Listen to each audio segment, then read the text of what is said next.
E aí, pessoal, beleza? Tudo bem? Eu sou o professor Rafael Sales e agora nós vamos para mais uma aula de física, beleza? Então, olha só, na aula de hoje nós vamos estar falando aí sobre, tá? Magnetismo, certo? Então, veja só, nas aulas anteriores nós já falamos sobre o que é o magnetismo, como é que funciona um ímã numa barra de ferro, beleza? Ok.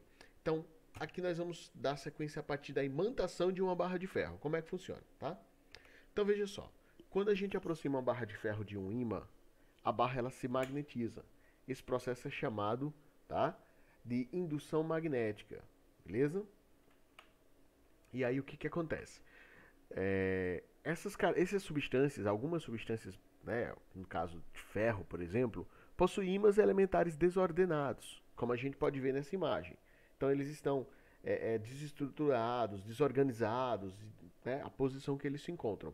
E aí quando a gente coloca a ação de um campo magnético, quando a gente aproxima um ímã dessa barra de ferro, ocorre aí uma organização, tá? Uma estruturação desses ímãs elementares. Então, nesse caso, essa barra de ferro se torna um ímã a partir da ação de um campo magnético externo, tá? Então, se essa barra de ferro ela se desmagnetiza com o afastamento do ímã, tá? Dizemos que essa imantação é temporária. Porém, se a imantação ela se mantém mesmo você afastando o ímã, dizemos que ela é permanente. Então, por exemplo, o ferro, o cobalto, o níquel e certas ligas metálicas, elas podem ser fortemente imantadas, tá? Nesse caso, elas são denominadas substâncias ferromagnéticas. No ano de 1820, um físico dinamarquês chamado Hans Christian Ørsted, tá? Ele observou que a agulha magnética de uma bússola ela sofria uma deflexão. Ou seja, ele percebeu que a bússola ela sofria alteração sempre que aproximava-se a bússola de um fio condutor. E sendo claro que esse fio condutor estava sendo percorrido aí por uma corrente elétrica. Beleza? Então, seria como se um ímã estivesse se aproximando da agulha. Ele percebeu essa semelhança. E dessa forma ele concluiu que toda corrente elétrica origina no espaço que envolve um campo magnético. Então olha só, perceba que nesse caso o fio, né, sem a chave com a chave aberta, sem a chave estar fechada, não tem corrente elétrica passando por ele. Então nesse caso o que vai acontecer? Nada acontece. Porém, no momento em que a gente fecha a chave, passa a ter uma corrente elétrica passando por esse fio, perceba que houve uma modificação aí na posição da agulha dessa bússola, né? Como vocês podem aqui observar. Então, nesse caso, o que aconteceu aqui? Houve uma deflexão, tá? Em relação à agulha da bússola. Por quê? Porque o fio condutor, a passagem da corrente elétrica fez com que ele criasse um campo magnético. E o campo magnético alterou aqui a posição do ímã da bússola, beleza? Então, olha só. Então, nesse caso, o campo magnético gerado por uma corrente elétrica que percorre um condutor retilíneo, que é o caso do fio que a gente explicou, tá? Então, vejamos essas características do vetor campo magnético B, tá?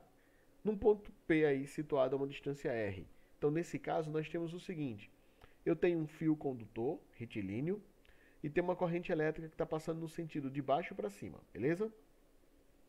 Ok. Nesse caso, a direção desse campo magnético é a da reta perpendicular ao plano definido pelo ponto P, tá? Ou seja, perpendicular, Rafael, como assim? Então vamos lá. Perceba o seguinte: eu tenho o raio que liga o fio ao ponto P, tá? O ponto P é esse que nós temos aqui. E nesse caso, o campo magnético ele vai ser sempre perpendicular, tá? A essa reta, beleza? Que liga o ponto P aí ao condutor, beleza? Então vai ter sempre essa característica, sempre perpendicular, ok? Um outro ponto interessante é que o sentido do campo magnético ele é dado pela regra da mão direita. Como é que funciona? Você está vendo essa mãozinha aqui? Então vamos lá, aprender como é que funciona a regra da mão direita. Você fecha sua mão como se fosse pegar um copo, tá? Aliás, posiciona ela como se fosse pegar um copo, só que o polegar você deixa para cima, do jeito que está aqui na imagem, tá? Da mesma forma. O teu polegar indica o sentido da corrente elétrica. E os teus dedos, tá? Os outros dedos que você possui, que são esses aqui, ele vai indicar qual é o sentido do campo magnético. Então, nesse caso, nós temos que a corrente ela está subindo. Então, o polegar para cima e os teus dedos estão fazendo o quê? Estão fazendo um movimento de contornar o fio. Isso quer dizer que existe um campo magnético com esse sentido, tá? Em cada ponto do campo magnético nós temos esse sentido aqui, beleza? Ok? Então vamos lá. Se, por exemplo, eu pedisse que você desenhasse o campo magnético desse ponto aqui, que eu vou chamar de ponto A, beleza? Seguindo o mesmo princípio, ó, polegar para cima, os dedos estão para cá, então nesse ponto eu tenho um campo magnético apontando para aqui, beleza? Um campo magnético apontando para cá, certinho? Ah, se o ponto tivesse aqui, seria um campo magnético apontando para cá, beleza? Ok? Sempre seguindo o movimento, como se estivesse dando uma volta em torno desse fio, ok? Nesse caso, o campo magnético, né, ele tem intensidade, e essa intensidade é calculada da seguinte maneira, a partir dessa equaçãozinha que nós temos aqui. Então, o campo magnético ele é dado por μ0. Quem é μ0?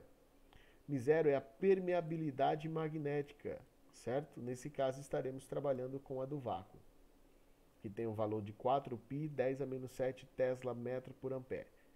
Então, 2π, tá? R, que é o raio, ou seja, a distância do ponto ao fio condutor, e I, que é a intensidade da corrente elétrica. As unidades básicas são do Sistema Internacional, que são essas que vocês estão vendo aqui, beleza?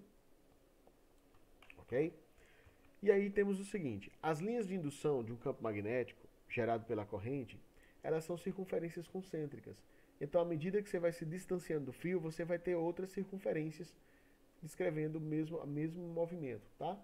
Então, observa aí a posição da mão. Perceba que o campo magnético apresenta essa característica, dessas voltinhas aqui, ó, em torno do fio, beleza? Por quê? Porque o polegar está para cima e os dedos estão fazendo esse movimento em torno do fio. Então, o campo magnético apresenta essa característica.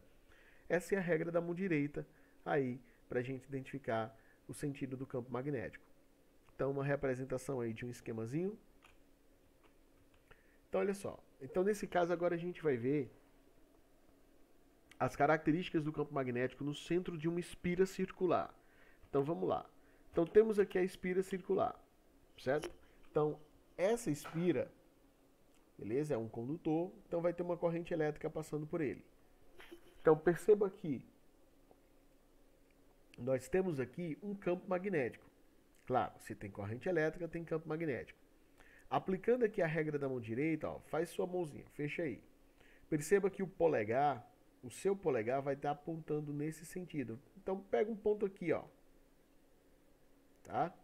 Então, teu polegar vai estar apontando para cá, para a esquerda, beleza? Então, isso aí é o sentido da corrente. Os teus dedos vão estar apontando como se viesse entrando para dentro do anel da espira. Nesse caso, eles estão apontando para fora. Então, aí nós temos um campo magnético, tá, de saída. E ele é representado por esse círculo com esse pontinho. Se o campo magnético fosse de entrada, ele seria representado por isso aqui, ó, esse círculo com um X. Beleza? Então, quem está aqui atrás da espira vai estar vendo um campo magnético de entrada. Então, a representação é esse X aqui na bolinha. Quem está na frente da espira vai ver um campo magnético de saída. Então, ele vê esse círculo com um pontinho. Beleza?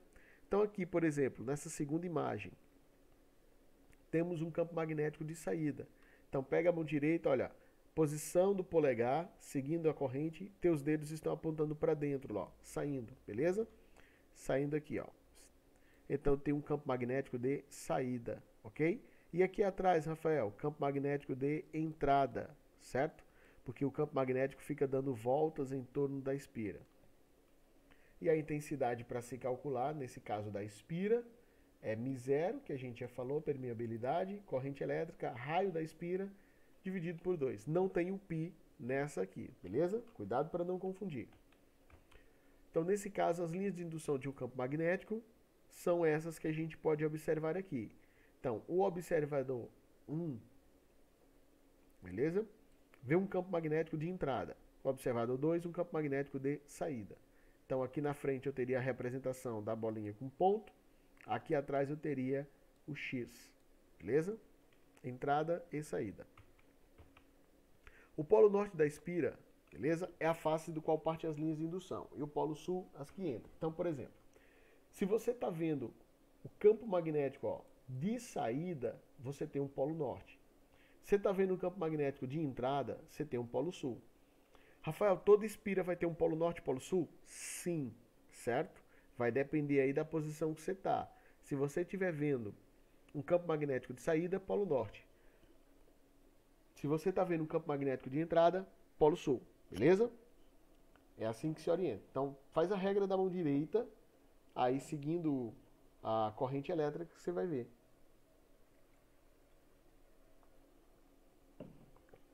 Beleza? Fez? Ótimo. Ok.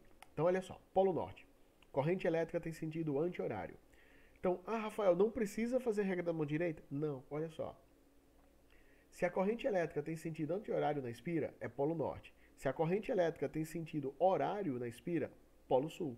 Beleza? Então não precisa da regra da mão direita aqui nesse caso? Não. Se você identifica o sentido da corrente elétrica, você já sabe. Aí quem é polo norte, quem é polo sul, quem é campo magnético de entrada e campo magnético de saída. A seguir veremos as características do vetor campo magnético no ponto interior de um solenoide, percorrido por corrente elétrica. Então vamos lá. O que é um solenoide? Tá? Um solenoide é um conjunto de espiras, como vocês podem ver aí nessa imagem que nós temos. Então a direção é a do eixo do solenoide, que é o eixo aqui, ó, nesse caso, tá? Esse eixozinho aqui que nós temos. E o sentido é dado pela regra da mão direita. De novo, foi a regra da mão direita? Exatamente, regra da mão direita de novo. Olha só, perceba aqui, ó, a corrente está subindo, não está? Aqui nesse ponto, ó. Então, pega teu polegar, vai seguindo por trás, chega no ponto, ó, ponto aqui em cima, ó, a corrente está apontando para cá. Então, ó, tu vai ter o polegar apontando para esse sentido e os teus dedos vão estar apontando aqui, ó, conforme apresentado o campo magnético aqui nessa figurinha. Seus dedos estarão apontando todos eles aqui para a direita. Nesse caso, é o sentido do campo magnético. Para a gente calcular a intensidade, tá, do campo magnético num solenoide, a gente vai utilizar μ0, que é a permeabilidade, já sabemos, N, que é o número de espiras, tá? Então a gente tem quantas espiras? 1, 2, 3, 4, tal. A gente vai ter uma quantidade de espiras. E L que vai ser o comprimento, tá? O comprimento desse solenoide, dado em metros. E I que é a corrente elétrica. Dessa forma a gente encontra a intensidade. Beleza, pessoal? E aí temos o seguinte. No interior do solenoide o campo magnético ele é uniforme. Em todos os pontos ele apresenta o mesmo campo magnético, tá? E no seu interior, as linhas de indução são retas, paralelas, igualmente orientadas e espaçadas, ou seja, um campo magnético uniforme, beleza? O polo norte é a extremidade de onde parte as linhas de indução e o polo sul é a extremidade por onde entram as linhas de indução. Dessa forma como a gente pode observar. Então, ó, campo magnético de saída, beleza? Círculo com a bolinha, ok?